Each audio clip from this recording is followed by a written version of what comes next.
Good evening, I'm Reporter's Name, and tonight on Iconic Investigations, we're diving headfirst into one of rock history's most persistent and venomous questions: who really killed the Beatles?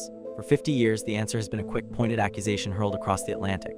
But we're here to tell you that this easy answer hides a much deeper, more tragic reality, making the feud between and less about an artist and more about a painful, unresolved wound between two creatives. The shocking truth is that simply became the lightning rod, the perfect, visible target for a disaster that was already years in the making. The rivalry wasn't just about who sat next to whom. It was about the dissolution of the most intense, profitable partnership the world had ever seen, and the resentment was immediate, ferocious, and publicly sanctioned by himself. In the immediate aftermath of the split, made subtle but devastating, comments to the press that left no doubt who he thought the culprit was. He lamented the loss of his collaborative space with John and frequently noted that John's new relationship utterly consumed his focus, effectively painting as the intruder who shattered their sacred artistic space. The public ate it up, needing a simple, villainous explanation for their sudden loss. It's a hilarious yet heartbreaking piece of pop sociology, isn't it? We must note the sheer unfairness. When four men break up the world's biggest enterprise, the easiest thing to do is blame the woman who showed up last. It's the ultimate example of misplaced anger, and it perfectly set the stage for decades of Cold War. But the real friction wasn't just talk. It was the claustrophobic nightmare had to endure every single day inside their inner sanctum, the recording studio. What he witnessed there permanently shattered the band's delicate balance beyond repair, proving the friction was entirely physical and emotional, long before it became financial. The studio invasion protocol. Now picture this scene. You're at the office ready to hammer out a brilliant new melody, and your co-founder's new significant other is sitting right next to him, silently watching your every move. This was the exact awkward reality face. Our investigation into the White Album and Let It Be sessions reveals a studio atmosphere that went from creative sanctuary to unbearable psychological pressure cooker, thanks entirely to the studio invasion protocol implemented by. She wasn't just visiting, she was a permanent fixture, sitting on John's amplifier, whispering critiques during takes, and famously even installing a full-on bed and microphone in the studio. Yes, a literal bed. Our sources confirmed she was up even while sleeping, ensuring her presence was absolute and unwavering. For the band especially, this was a direct, palpable invasion of their most intimate, private, creative space, a space that had always been reserved exclusively for the four members. Viewed the studio as sacred ground where he and John could retreat to their secret society of sorrow and emerge with hits. That intimate, private rhythm was gone, replaced by a constant, inescapable third party. This shift wasn't a minor annoyance, it was the death knell for the core creative dynamic, and the band members were simply too passive-aggressive to confront the issue head-on. The great unwritten joke here is that they were the most successful band on the planet, yet they couldn't muster the courage to simply say, perhaps a nice, quiet chair in the lounge. Instead, they allowed an external force to dictate the entire working environment. This invasion didn't just break their creative rhythm, it introduced a level of personal tension that immediately began to sour the most iconic album of their later period. The White Album pressure cooker. The emotional and creative strain came to a head during the recording of the White Album, a period our sources describe less as a collaborative recording session and more as four parallel solo sessions held in the same room. The constant, intrusive presence of created an atmosphere so thick with resentment that the four members, who once finished each other's sentences, began to record their songs almost entirely separate from one another. A champion of collaboration was particularly distressed by the sheer loss of creative intimacy with John. He was used to the old formula, the two of them facing each other with acoustic guitars, finishing the melody and sharpening the lyrics together. With perpetually present, a silent judge in the room, that vulnerability vanished.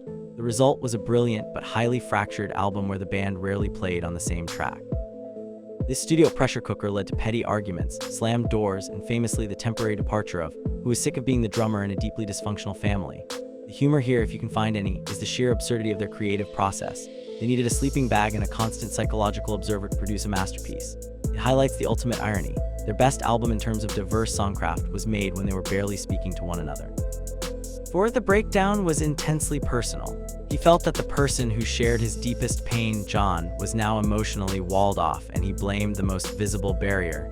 But the creative friction soon moved from the emotional to the deeply financial, escalating the feud to a level only lawyers could appreciate. The versus John divide. To truly understand the bitterness of the feud, we must pivot away from the musical studio and into the emotional space between and John. The feud wasn't truly a person-to-person rivalry. It was the inevitable, tragic explosion of John and its long-simmering tensions. Our deep dive into the band's dynamics reveals that their immense creativity was matched only by their incredible inability to resolve conflict like normal human beings. Their whole world was built on a shared emotional foundation, the trauma of losing their mothers, and when John found a new, intense emotional focus in, felt not only professionally replaced but deeply personally abandoned. It's the ultimate tragedy of male friendship. When one finds a new anchor, the former partner feels cast adrift, became the safe, symbolic target for grief, resentment, and profound feeling of being left behind by his creative. He couldn't effectively fight John, who was clearly on a different emotional trajectory, so the anger was redirected toward the most visible barrier. This emotional divide was palpable. John saw as his salvation the one person who truly got him, and saw her as the wedge that destroyed the most important working relationship of his life. The dark comedy in this situation is that this level of emotional complexity is usually reserved for a soap opera, not a rock band. We must chuckle at the irony. These four men, who wrote the manual on peace and love, had less emotional maturity than a group of kindergartners sharing a set of crayons. That emotional, unresolved friction between John and provided the engine for the breakup, but the ensuing battle over business and management turned the emotional chasm into a legal Grand Canyon. The controversy. The moment the emotional ties snapped, the financial bonds tightened into a knot. The next massive flashpoint that cemented the rift between them was the disastrous introduction of controversial manager. John Georgian felt they needed a ruthless, aggressive businessman to handle their rapidly collapsing empire, and they vehemently backed. Who was famously meticulous and often cautious about the business side, passionately rejected, seeing him as a danger to their considerable fortune. Was a character straight out of a mob movie, and his inclusion was the final straw that broke the financial camel's back. John, backed fiercely by, saw his rejection of as a final act of control and distrust, further fueling the narrative that simply wanted to dominate the band even as it was ending. Always vigilant regarding John's business affairs, fully supported as a necessary counterweight to his influence. This wasn't about music anymore. It was about power, control, and a significant portion of their combined wealth. Our humorous note on this period must focus on the sheer impossibility of rock star accounting. Imagine four geniuses who could write yesterday but couldn't agree on a simple financial audit. It required an absolute shark to step in, simply because they couldn't handle their own paperwork. Resistance became the official breaking point, leading him to take the most drastic, shocking, and irreversible legal measure in the band's history. This business dispute transformed the messy breakup into an active, costly court battle. The 1970 lawsuit shockwave. By 1970, the band's collapse was a painfully slow public death. The other members, under his influence, were moving forward with new projects and new management structures that completely rejected. Finally took the nuclear option, filing a lawsuit against his own bandmates in the British High Court to legally dissolve the entire partnership. This wasn't just a professional maneuver, it was an act of legal aggression that permanently crystallized the feud within the camp. Saw the lawsuit as the only way to save his own fortune and legacy from the financial black hole the band had become, convinced that was steering them toward disaster. In turn, saw the lawsuit as a betrayal of John's final decisions and a personal attack on the decisions John had made for his estate. The legal move effectively guaranteed decades of Cold War. The irony here, and we can't resist this, is that the man known for writing the most pleasant, comforting melodies had to file the most brutal lawsuit in music history just to achieve a quiet life. The legal papers, we are sure, contained a lot of angry footnotes about royalties and maybe a passive-aggressive suggestion that John's new songs weren't up to standard.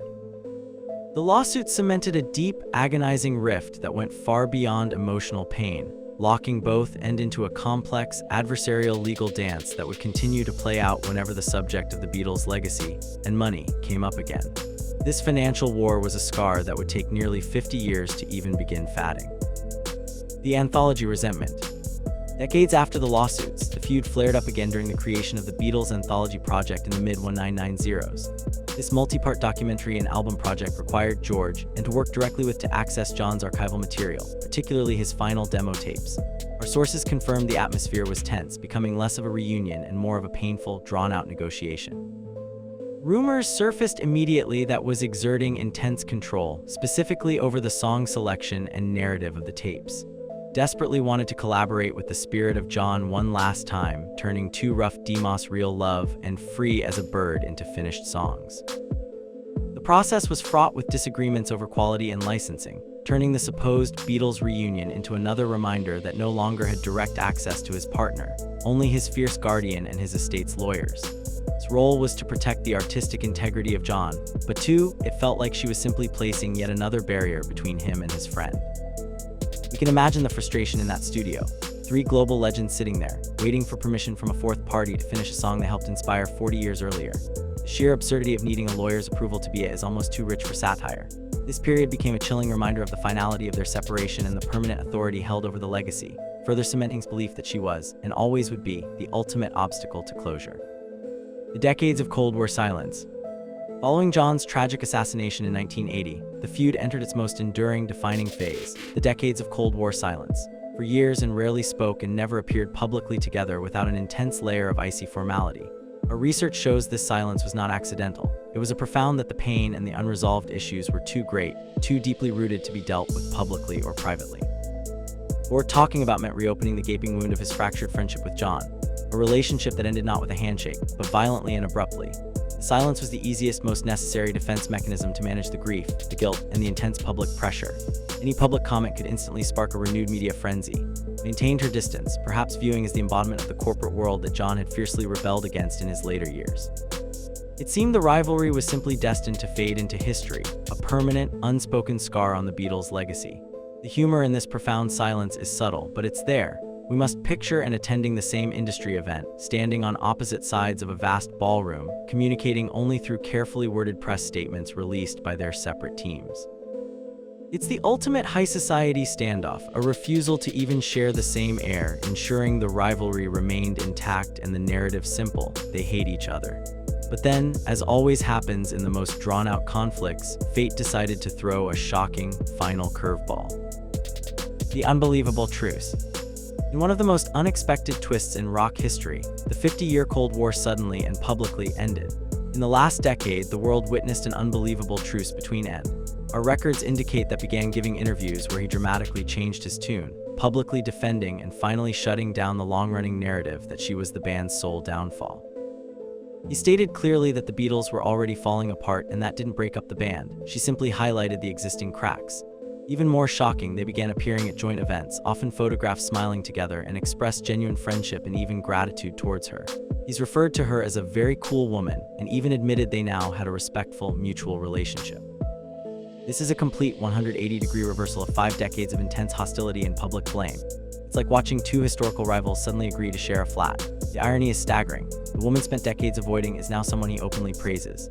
This reconciliation isn't just a nice footnote. It's an emotional resolution that took nearly 50 years to achieve, proving that time and perhaps a shared weariness of holding a grudge can truly heal all wounds.